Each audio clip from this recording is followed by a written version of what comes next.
Bonjour tout le monde,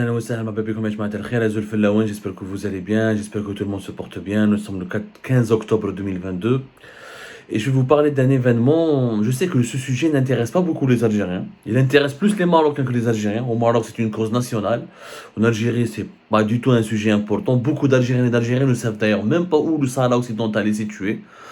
Honnêtement, ils se le Sahara occidental que dans les médias ou là, sur le JT de l'UNTV, alors qu'au Maroc, Sahara, tu peux même pas dire Sahara occidental. Le Sahara occidental est aérophique. Oh, c'est une cause nationale. Ça peut se comprendre parce qu'au Maroc, c'est considéré comme leur propre territoire, alors que en Algérie, les autorités algériennes sont pour une solution d'autodétermination. Ce conflit qui dure depuis 1975, voire bien avant même, depuis les années 70, et médiatiquement très maltraité, très pauvrement traité, et dans la communauté internationale, l'un des conflits les plus oubliés par les médias internationaux, par la communauté internationale. Mais bon, quand même, en novembre, début novembre 2021, ce conflit a pris une dimension alarmante, et c'est là où le conflit est devenu médiatiquement intense, et il a été médiatisé outrageusement, où les gens se sont rappelés de l'existence de ce conflit, parce que le 2-3 novembre 2021, rappelez-vous l'affaire des 3 camionneurs algériens qui ont été assassinés à la suite d'un bombardement qui a été attribué à l'armée marocaine. Et la présidence algérienne avait fait un communiqué où elle a accusé le Maroc d'avoir assassiné lâchement 3 camionneurs algériens. Rappelez-vous, c'était le 3 novembre 2021, la présidence algérienne avait annoncé la mort de 3 de ses ressortissants dans un bombardement attribué au Maroc. Alors, je vous cite, je vous rappelle les faits, ensuite je vous dirai pourquoi je parle de cela. Je vais parler de cela parce qu'il y a un rapport officiel du secrétariat général de l'ONU, Antonio Guterres, qui a remis aux membres du Conseil de sécurité un rapport complet le 3 octobre 2022 qui relate un petit peu les événements et les évolutions de ce conflit qui est autour du Sahara occidental. Le Sahara occidental dans le Front Polisario qui représente une partie de la population saharaoui qui veut l'indépendance et qui réclame un référendum d'autodétermination, et l'ONU a pratiquement accepté cette idée, et une autre partie, et le Maroc, qui est la deuxième partie de ce conflit, qui revendique sa souveraineté sur ce territoire et qui l'a annexé depuis 1975 et qui dit que ça fait partie de mon territoire, qui a été décolonisé après le départ des Espagnols, et historiquement et géographiquement parlant, c'est mon pays. Il y a officiellement un cessez-le-feu qui a été signé en 1991, le 6 septembre, si je ne me trompe pas, 1991. C'est un cessez-le-feu qui normalement impose la paix dans la région. Il y a une mission de l'ONU, la MINURSO. La MINURSO elle a été créée le 29 avril 1991. La MINURSO, c'est plus exactement la mission des Nations Unies pour l'organisation d'un référendum au Sahara occidental. C'est une opération de maintien de la paix qui a été créée par la résolution 690. Son principale mission est de surveiller justement le cessez-le-feu qui a été décrété le 6 septembre 1991. Donc depuis le 6 septembre 1991, officiellement le Maroc et le Polisario ne sont plus en guerre. Il n'y a plus de guerre entre les deux parties. Mais depuis 2022, 2021, 2022, il y a une série d'actions militaires, une série d'hostilités militaires qui ont relancé ce conflit. Et qui malheureusement est resté silencieux ce conflit aux yeux de la presse internationale et de la communauté internationale jusqu'à cet incident, le 3 novembre 2021, où la présidence algérienne a annoncé le bombardement, l'assassinat lâche, pour reprendre ces termes, de 3 camionneurs algériens dans la région qui faisait la liaison entre Nouakchott et Ouargla. Ils ont emprunté un tronçon du Sahara occidental et sont morts plus exactement dans un coin qui s'appelle Bir Lahlou. On va d'abord citer ce qui a été dit, les accusations des autorités algériennes à l'époque.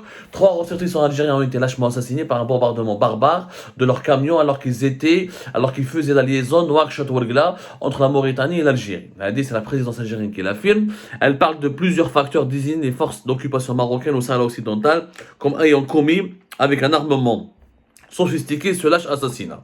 C'est ce qu'a dit la présidence algérienne qui n'a pas donné des détails et des précisions sur l'armement sophistiqué, mais la présidence algérienne avait menacé que leur assassinat ne restera pas impuni, et elle a rendu hommage aux 3 victimes innocentes de cet acte de terrorisme d'État. Elle a parlé de terrorisme de l'État. Alors, à l'époque, la frontière entre La route Ben Ouergla Nouakchott, c'est 3500 km. Elle longe le Sahara occidental. Normalement, ça ne rentre pas dans le Sahara occidental, parce qu'entre entre l'Algérie et la Mauritanie, il y a une frontière, il y a même un poste frontalier qui a été établi, je crois, en 2019, ou en 2018-2019, et qui permet donc le transport routier entre les deux pays. Bon. Sauf que les camionneurs algériens se trouvaient dans une région qui est au Sahara occidental, mais dans la partie libérée du Sahara. Le Sahara occidental, il est coupé par un mur, le mur du sable, le mur de sable qui a été construit par les Marocains avec l'aide des Israéliens, c'est historiquement établi. Et ce mur divise 80% du territoire du Sahara occidental qui est dominé par l'armée marocaine. Il laisse au Front Polisario, aux milices armées du Front Polisario, 20% du territoire. Ce que le Polisario parle, ou comme l'Algérie d'ailleurs, parle de territoire libéré. Entre guillemets, le territoire libéré du Sahara occidental. Bon, à l'époque, c'était une polémique bien. On a accusé le Maroc d'avoir utilisé des drones pour tuer ces 3 camionneurs algériens et on avait accusé à l'époque le Maroc d'avoir visé ces camionneurs algériens, ces ressortissants algériens, exprès pour provoquer l'Algérie et pour provoquer une escalade militaire entre les deux pays. Il y a eu une grosse polémique à l'époque et la MINURSO, qui était la mission de l'observation des Nations Unies au Sahara occidental, avait été saisie de ce dossier. Elle n'a jamais parlé. Elle n'a jamais rendu de conclusion. Depuis novembre 2021, on n'a eu aucune information. Et bien aujourd'hui, nous avons les informations du MINURSO. La MINURSO plutôt, le rapport qui a été remis aux membres du Conseil de sécurité par le SG de l'ONU. Il y a des détails très concrets. Je rappelle que le Conseil de sécurité de l'ONU fait 15 membres. 5 membres permanents, qui sont les grandes puissances, la France, la Grande-Bretagne, les États-Unis, la Chine et la Russie. وعندكم 10 membres qui sont non permanents et qui sont élus chaque 2 ans. Qui sont élus chaque 2 ans sur un processus onusien qui, bon, on va pas revenir là-dessus, on va pas essayer on va pas essayer de, comment je dis, on va pas essayer. Le but de l'émission, c'est pas de revenir sur le fonctionnement de l'ONU, parce que le Conseil de sécurité, il est très décrié. Parce qu'il y a beaucoup de pays qui disent pourquoi ça a été hérité de la Deuxième Guerre mondiale. C'est des pays qui ont gagné la Deuxième Guerre mondiale, plus la Chine qui continue de dominer le Conseil de sécurité. C'est pas normal. Il faudrait l'élargir. Il faudrait qu'il y ait plusieurs autres pays membres permanents. L'Union africaine demande d'être d'être membre permanent du Conseil de sécurité pour porter la voix des Africains. Il y a toute une polémique sur le fonctionnement du Conseil de sécurité de l'ONU. Mais il est ce qu'il est aujourd'hui. 5 membres permanents, Chine, États-Unis d'Amérique, Fédération de Russie, France et Royaume-Uni, et 10 membres qui sont élus par l'Assemblée générale de l'ONU pour un mandat de 2 ans. Donc, il y a des rapports qui sont établis par le secrétaire général de l'ONU, qui donne ça au Conseil de sécurité, qui est chargé de suivre la situation des conflits à travers le monde, et qui donne des résolutions, qui fait des résolutions pour imposer la paix, ou pour régler les problèmes entre les parties impliquées dans ce conflit. Voilà le rôle un petit peu du Conseil de sécurité. Ben, le rapport il est un peu troublant. Il est troublant parce que le rapport, ce qu'il dit, il y a une divergence entre la version algérienne, dans les autorités algériennes, et ce que dit le rapport. Bon, le rapport il dit que le 2 novembre, la MINURSO a pris note. Donc la MINURSO, je rappelle, c'est la mission de l'ONU qui représente l'ONU au Sahara occidental et qui est censée surveiller, empêcher l'aggravation de ce conflit et le respect du cessez-le-feu, et qui est neutre et qui rapporte ce qu'elle voit de façon neutre pour dire voilà ce qui se passe, quels sont les dangers de ce conflit. Alors le 2 novembre 2021, la MINURSO a pris note d'informations relayées par les médias indiquant qu'une frappe aérienne aurait eu lieu à Bir Lahlou et touché 2 camions portant une plaque d'immatriculation algérienne et aurait entraîné la mort de 3 civils algériens. Ça, c'est le rapport du secrétaire général de l'ONU qui le dit. Je vous le cite, c'est pas moi, on l'a sorti un petit peu sur Algérie Part. On a sorti quelques parties. Il y a le même rapport, il dit le 3, je vous lis toujours, je vous lis textuellement ce que dit le rapport, parce qu'il y a un il dit que le 3 et 4 novembre 2021, la MINURSO a envoyé des patrouilles terrestres sur place. Un spécialiste de sa composante, lutte anti-mine, était présent la seconde fois. La mission a observé 2 camions portant des plaques d'immatriculation algériennes. Donc ils ont confirmé qu'il s'agit de plaques qui viennent des camions qui venaient d'Algérie, stationnés parallèlement l'un à l'autre, qui avaient été gravement endommagés et carbonisés. Des fragments d'obus ont été trouvés dans le camion qui semblaient avoir été touchés. D'après les observations de la MINURSO, il semblerait que les camions transportaient du carburant et que le dégât aurait été causé par l'explosion d'un projectile air-sol et l'incendie en ayant résulté. Donc, la MINURSO confirme, c'est des camions algériens, qu'ils ont été touchés par un missile air-sol. L'interlocuteur local du Front Polisario a informé la patrouille de la MINURSO que 3 corps ont été trouvés sur place le 1er novembre 2021. La MINURSO n'a pas pu, la MINURSO n'a pas pu confirmer cette information de manière indépendante. Donc, le rapport de l'ONU ne confirme pas la mort de 3 compatriotes algériens. Ne confirme pas officiellement la mort de 3 camionneurs algériens. Il dit que j'ai vu les camions, j'ai vu que les camions étaient carbonisés, j'ai vu des dégâts, il y a un missile qui a été lancé. Ils disent pas que c'était un drone, mais certainement la piste du drone c'est la plus privilégiée, mais ils n'ont pas vu de cadavre, ils n'ont pas pu confirmer la mort de 3 ressortissants algériens. La MINURSO n'a pas pu confirmer cette information de manière indépendante. Donc, que l'ONU n'a pas pu confirmer les informations rapportées par l'Algérie et elle n'a pas pu trouver les preuves ou récupérer les preuves. Il y a eu des morts du côté algérien. Ça discrédite un petit peu l'Algérie, la diplomatie algérienne, d'ailleurs qui n'a pas réagi jusqu'à maintenant. Nous sommes le 15 octobre 2022 et l'Algérie n'a pas réagi à ce passage du rapport du secrétaire général de l'ONU qui sème le trouble. Parce que j'ai pas pu confirmer cette information de manière indépendante.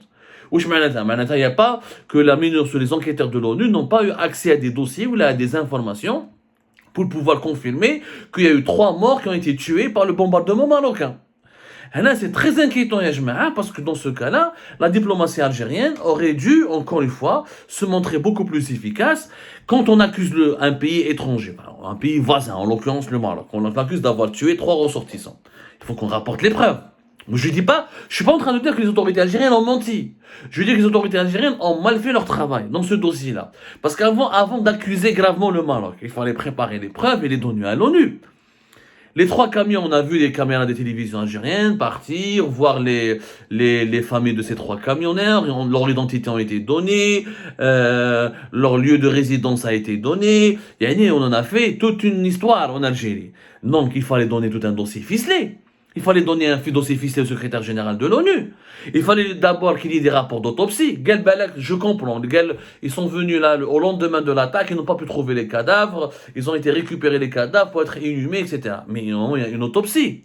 Un rapport d'autopsie. Tu gardes, si une attaque militaire grave, tu ne vas pas faire l'enterrement, tu gardes les corps dans une morgue à Tindouf ou l'hôpital algérien, le centre hospitalier algérien le plus proche de la des frontières. Tu appelles les enquêteurs de l'ONU, ils jugent les cadavres, ils disent il faut une autopsie qui prouve qu'ils ont été tués lors de cette attaque militaire et tu constitues un dossier en bonne et due forme pour appuyer des accusations. Là, la MINURSO dit que de manière indépendante, je n'ai pas pu confirmer ces informations. Il n'y a pas eu de preuves, il n'y a pas eu de dossier, ni de rapport d'autopsie, ni un rapport précis sur les circonstances du drame, ni un rapport pourquoi ces camionneurs, qu'est-ce qu'ils faisaient là-bas, alors que la route Nouakchott-Ouargla, il y avait un autre tracé. Il fallait que avant de lancer de graves accusations, il fallait que les autorités algériennes fassent un travail sérieux et rigoureux. Parce qu'il s'agit, encore une fois, si le Maroc est coupable de ce crime, il pourrait être puni. Il pourrait être puni par le Conseil de sécurité, il pourrait être puni par les instances de l'ONU, parce qu'on n'a pas le droit d'attaquer dans une zone, même dans une zone de guerre, on attaque les militaires, les hommes armés. 3 camionneurs qui n'étaient pas armés, visiblement, d'après les déclarations de l'Algérie. Maintenant, le Maroc n'a pas dit qu'ils étaient armés, parce que le rapport à Daouchi Kollek, le même rapport à la secrétaire générale de l'ONU, le 3 novembre 2021, le ministère algérien des Affaires étrangères a écrit au secrétaire général de l'ONU, il m'a écrit, pour affirmer que ces provocations confirme que le Maroc a pour objectif de générer et de nourrir des tensions dans la région. Et le 5 novembre, le représentant permanent du Maroc auprès de l'Organisation des Nations Unies a écrit au secrétaire général de l'ONU, Antonio Guterres, pour lui indiquer que rien ne justifie la présence de civils ou de ressortissants algériens ou de ressortissants de d'autres pays dans cette zone. Donc le Maroc ne dément pas. Il ne dément pas. Le Maroc, il a juste dit, le Maroc il ne prendra jamais pour cible des civils, ni des civils algériens, ni des civils d'autres nationalités. Mais il dit, au début de sa réponse au secrétaire général de l'ONU, que ces civils ne devaient pas se trouver dans cette zone. Donc il ne dément pas avoir attaqué. Peut-être les Maroc disent juste peut-être qu'ils ne pensaient pas que c'était des civils. Ou là, il veut nous faire croire que ce n'est pas des civils. Quoi qu'il arrive, le 3 novembre 2021, lorsque le ministère algérien des Affaires étrangères a écrit au secrétaire général de l'ONU, il aurait dû lui remettre les preuves. Il aurait dû confectionner un dossier, lui remettre les preuves avec les photos, avec les rapports d'autopsie, avec un rapport des observateurs, d'experts en sécurité militaire, pour déterminer, pour étayer les accusations de l'Algérie. Parce qu'un Algérie, il passe pour quelqu'un qui n'est pas, pour un pays qui n'est pas sérieux. Là, tu peux pas accuser un autre pays d'avoir lâchement assassiné tes compatriotes quand toi-même tu n'as pas remis un rapport précis. Donc le 3 novembre 2021, la diplomatie algérienne elle a failli à sa mission. Donc, comme les conclusions de ce rapport qui s'appuient essentiellement sur les observations des membres de la mission de la MINULSO, donc c'est des gens qui sont sur place au Sahara occidental et qui sont neutres, qui sont ni pour le Maroc ni pour l'Algérie, ont fait leurs conclusions. Et dans cette affaire des 3 camionneurs algériens lâchement assassinés par le Maroc, comme le disent les autorités algériennes, il n'y a aucune preuve qui a été rendue publique, il n'y a aucun élément matériel qui a été trouvé pour étayer les accusations algériennes. Donc la diplomatie algérienne devrait réagir rapidement et apporter des explications, des éclaircissements pour sauver un petit peu sa crédibilité parce que cette affaire pourrait vraiment lui jouer des tours, des mauvais tours.